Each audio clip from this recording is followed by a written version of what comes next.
All right, guys, it's winter time. We got the dual sport, the Suzuki DR650 up on the lift, and we're making some progress. Told you guys I was tired of the dingy white.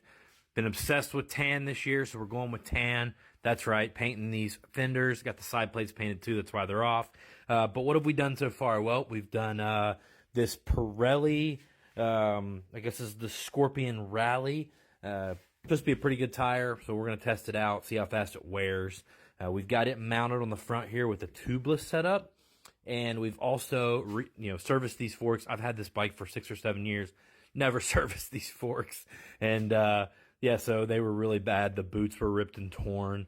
We got fresh service forks, and we have fresh springs in there that are heavier, and that's where the DR kind of laxes in the front suspension area.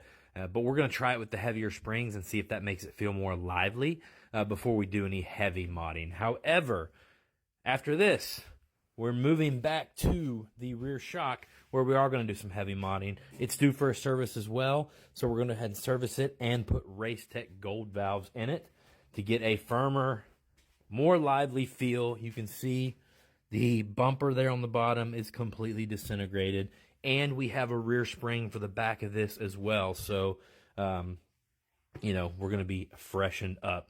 Then we're going to move back to this back tire, and we're going to make it tubeless. Now, tubeless doesn't offer a 17-inch kit that would work on this DR or anything.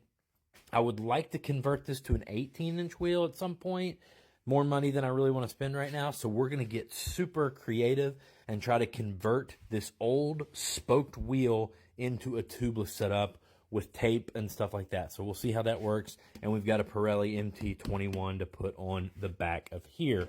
Also, these DRs, they chug really bad at low RPM, and if you're on the trails with this thing, the way it's geared, you're always at low RPM. So we're going down a tooth on the front sprocket, and we're going to see if that helps us maybe be able to use second gear a little more often, or at least be a little higher in the revs, because this vacuum carb is just kind of garbage.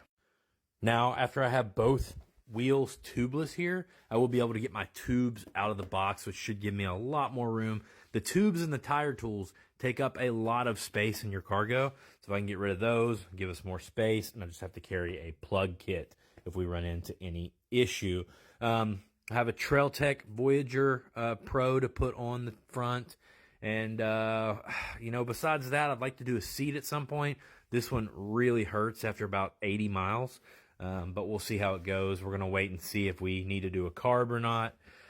So, yeah, we're coming along. Can't wait to actually put miles on this thing next year.